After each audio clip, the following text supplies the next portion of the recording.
The silence in the dining room wasn't peaceful. It was the heavy, suffocating kind that comes right before a dam breaks. I looked at the legal papers spread across my mahogany table, then up at my daughter-in-law, Sienna. She wasn't smiling, but her eyes held a terrifying sort of pity. The way you look at a broken antique that's no longer worth repairing. She thought she was doing me a favor. If you enjoy stories about quiet justice and lines that shouldn't be crossed, tap the like button as we begin this journey. Just remember, while the emotions in this story are very real, the characters and events are entirely fictionalized for your entertainment. It started with a phone call that any father would be happy to receive, at least in theory. My son, Brendan, called me on a rainy Tuesday afternoon. His voice sounded tight, squeezed by stress.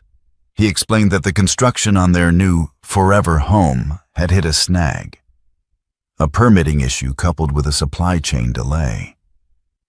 They were looking at 3, maybe 4 months of displacement before the keys would be in their hands.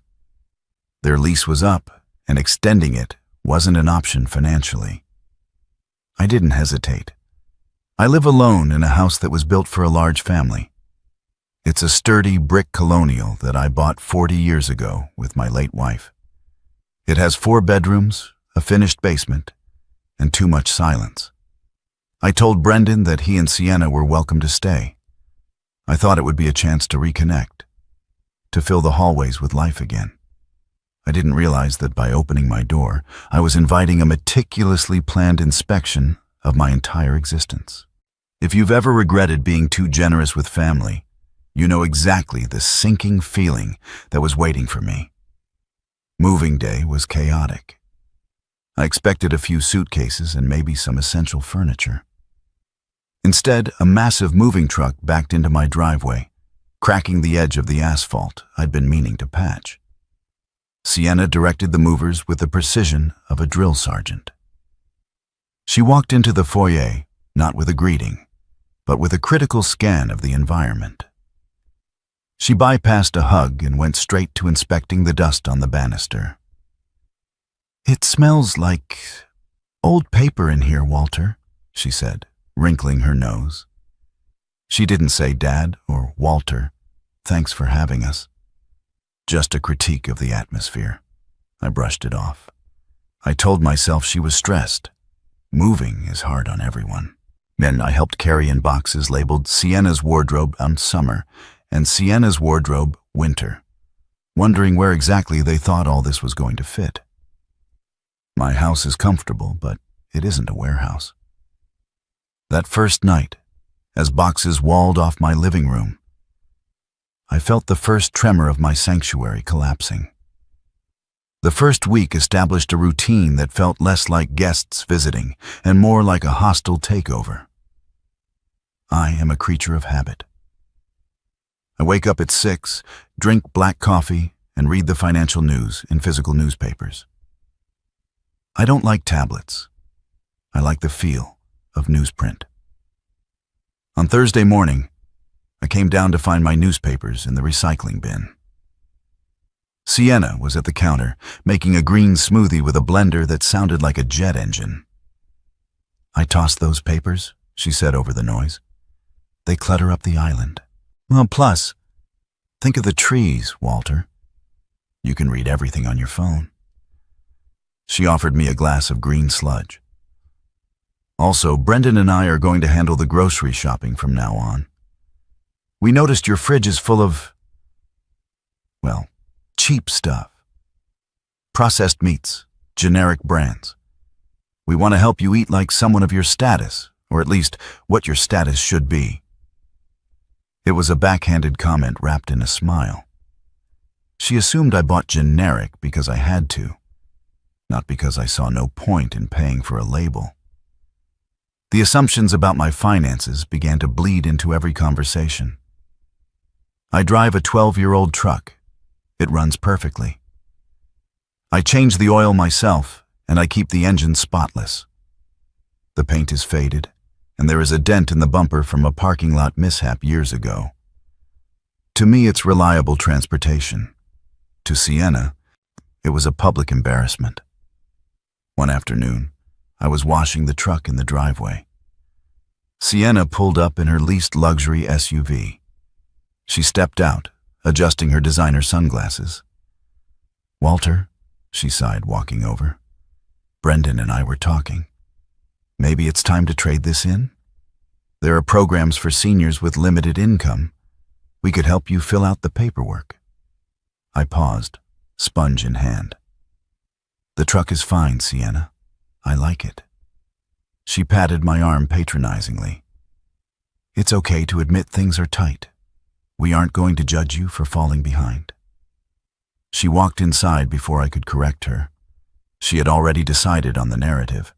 I was the struggling retiree, and they were the benevolent saviors. My study is the one room in the house that is strictly mine. It's lined with oak bookshelves, filled with history texts and my collection of vintage maps. It's also where I keep my desk, a heavy, chaotic surface covered in notes and ledgers. I don't trust cloud storage for everything. I keep a physical ledger of my accounts, my investments, and my properties. It's an old habit from my father. 2 weeks into their stay, I came home from a walk to find the study door ajar.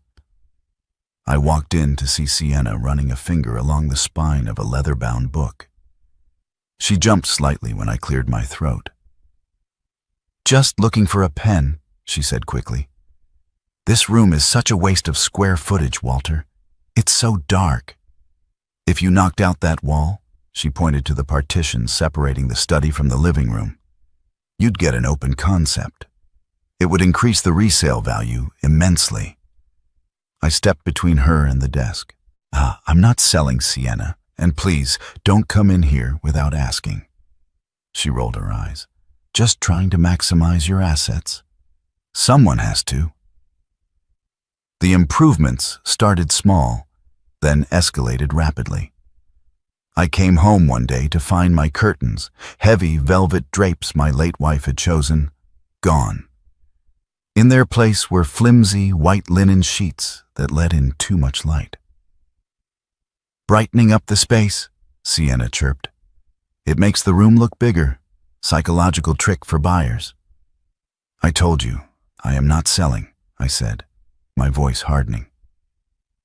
Brendan was sitting on the couch, looking at his phone, refusing to make eye contact. "Dad, she's just trying to help," he mumbled. "The house is a bit dated." I looked at my son. He was 40 years old, yet in that moment, he looked like a teenager afraid of his girlfriend. "It's my house, Brendan, and it doesn't need to be modern. It needs to be mine." Sienna huffed. "We're just thinking about the future, Walter. Your future. You can't maintain this place forever on a fixed income. We're trying to build equity for you." The arrogance was breathtaking. The tension moved from the decor to the dinner table. Sienna began to treat me like a boarder in my own home. She would cook elaborate meals for her and Brendan, then point to a container of leftovers for me. "We're doing a keto thing," she'd say. "Ingredients are expensive, so I made you a sandwich." It wasn't about the food. I can cook for myself. It was the power play. She was controlling the resources. One evening, I brought home a bottle of scotch, a very rare, very expensive single malt I had ordered weeks ago. I set it on the counter. Sienna picked it up, inspected the label, and frowned. "Walter, did you spend grocery money on this?" she asked loudly. "This looks pricey. Is this why you haven't fixed the leak in the upstairs tap?" "Priorities, Walter."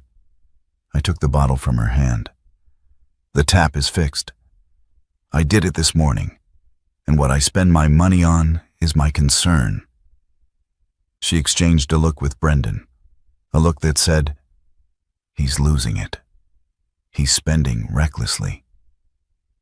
I realized I needed to secure my boundaries when I overheard a conversation on the patio. I was in the kitchen, the window was open, and they didn't know I was there. Sienna was on the phone, presumably with her mother. "It's worse than we thought," she whispered dramatically.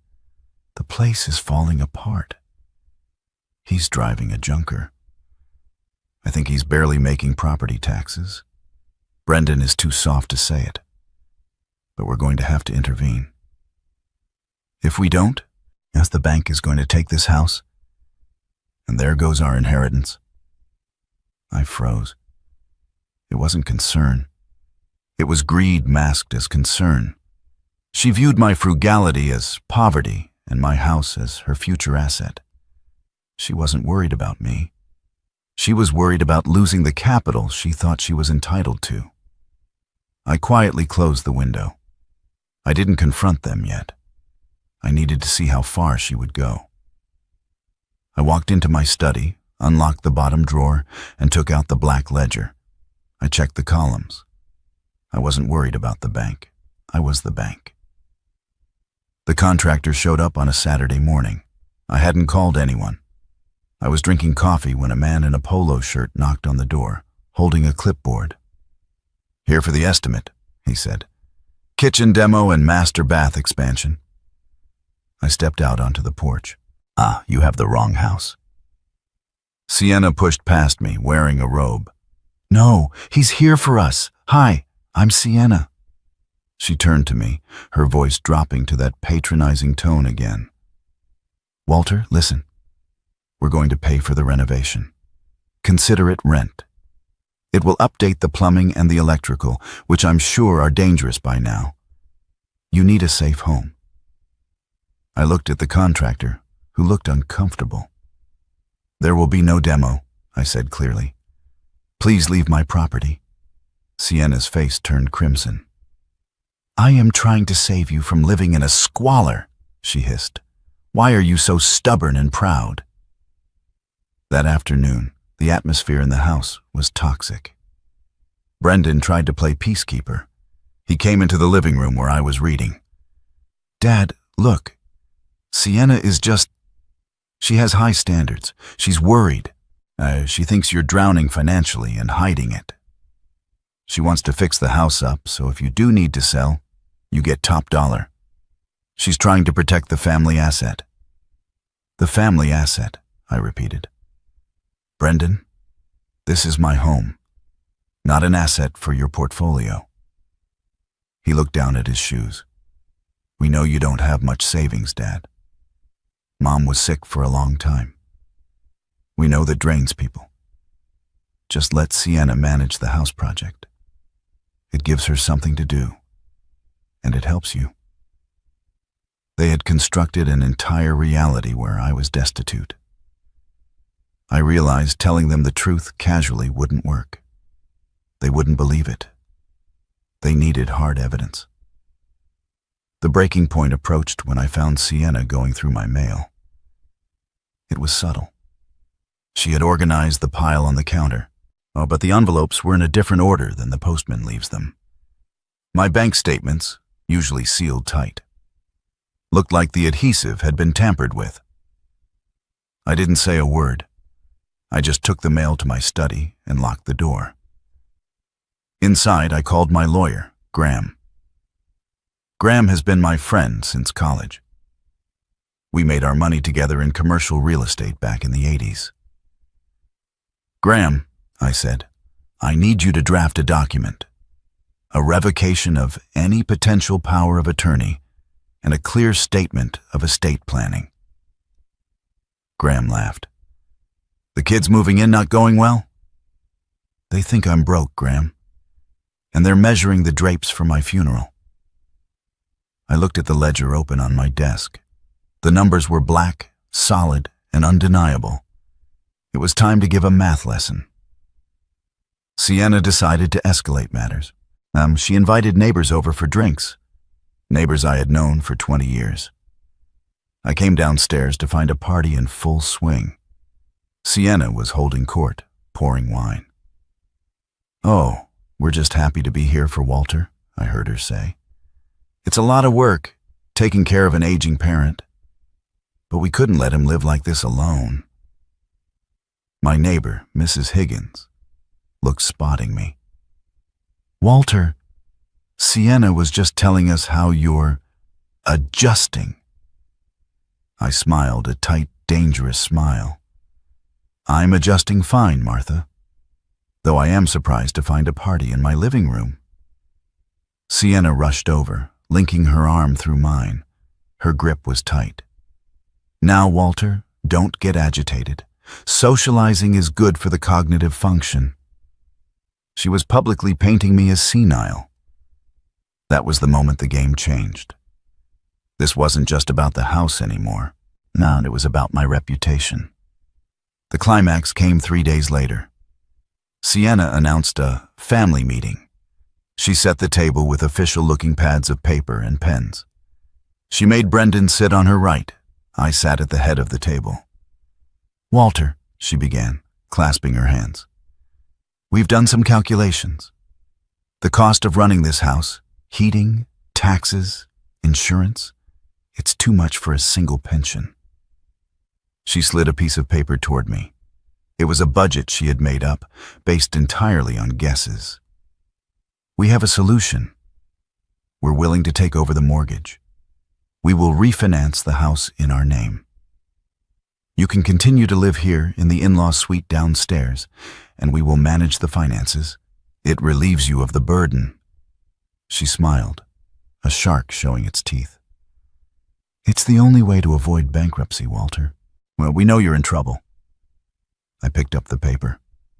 It was a transfer of deed disguised as a care agreement. If I signed this, I would legally be a tenant in my own home, subject to their rules, and they would own the property. "So," I said softly, "you want me to sign over my house because you think I can't afford the heating bill?" "We know you can't," Brendan said, finally speaking up. "Dad, we've seen the way you live. You don't buy anything. You drive that old truck. It's okay.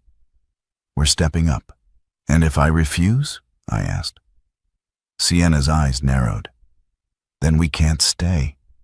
And when you inevitably crash and burn, we won't be able to bail you out. This is a one-time offer to save your dignity." I stood up slowly. "Wait here," I said. I walked to the study. My heart was pounding, not from fear, but from the adrenaline of the reveal. I unlocked the desk. I bypassed the casual checking account book. I reached for the master ledger, the heavy black-bound book where I tracked my commercial holdings, my diverse stock portfolio, and the zero balance status of my mortgage. I also grabbed the folder from the bank I had requested the day before. A certified proof of funds. I walked back into the dining room. The room was silent. They looked at me like a stubborn child who had gone to fetch a toy. I threw the ledger onto the table. It landed with a heavy thud that rattled the water glasses. "Open it," I said to Sienna. She hesitated, looking at Brendan. "What is this?" "It's the reality you missed because you were too busy judging my truck. Open it to the page marked with the blue ribbon." Sienna flipped the book open. Her eyes scanned the columns, so confusion washed over her face. What are these properties?" "The 3 apartment complexes downtown," I said calmly, "the warehouse district on the east side, and the agricultural land in the next county." "Mortgages?" Brendan asked, leaning in. "Paid in full," I replied. "Look at the bottom line, Sienna. Read the total net worth aloud." Sienna stared at the number. Her mouth opened, but no sound came out. It was a number with 7 figures, and the first digit wasn't a 1. This can't be real," she whispered. "You use coupons at the grocery store." "I use coupons because I value money," I said. "I don't waste it on leased cars and posturing." I pulled the bank statement from the folder and slid it over the deed transfer document she had prepared. "This is my current liquidity. As you can see, I could buy this neighborhood if I chose to. I am not drowning, Sienna. I am anchored." Brendan looked at the ledger, then at me. He turned pale. He realized instantly how badly he had miscalculated. "Dad, we didn't know." "You didn't ask," I corrected him. "You assumed, you judged, and you plotted. This document," I picked up their transfer agreement, "is an insult. It assumes I am incompetent. It tries to trick me out of my home." I ripped the paper in half. The sound was incredibly satisfying. "Walter, we were just trying to be practical," Sienna stammered, her voice an octave higher than usual. "We were worried. You can't blame us for caring." "You weren't caring," I said, my voice low and steady. "You were counting. There is a difference." I looked at Brendan. "I welcomed you into my home. In return, yet you treated me like a burden and tried to evict me from my own life. That ends now." "I want you out," I said. "Dad, the house isn't ready," Brendan protested. "We have nowhere to go." "You have plenty of places to go," I gestured to the ledger. "With the money you save by not supporting me, you can rent a hotel. Or maybe you can stay with Sienna's parents. But you cannot stay here." Sienna stood up, her face blotchy with anger and humiliation. "You're kicking us out? After we tried to help you?" "You tried to rob me," I said. "Pack your things. You have until tomorrow morning. The movers you hired, call them back." The departure was quiet. There were no more critiques of my drapes or my truck. Sienna refused to look at me as she dragged her suitcases to the car. Brendan tried to say goodbye, to mumble an apology, but I just nodded. And I didn't need his apology. I needed my peace. Once they were gone, I walked into the kitchen. It was silent. I took the green smoothie blender off the counter and put it in a box for donation. I went to the fridge, threw out the kale, and took out a steak. I cooked it exactly how I liked it. Then, I went to my study, sat at my desk, and opened my newspaper. The house was big, yes. It was old, yes. But it was mine. And for the first time in months, the air was clear. Sometimes people mistake silence for weakness and frugality for poverty. It's a dangerous mistake to make.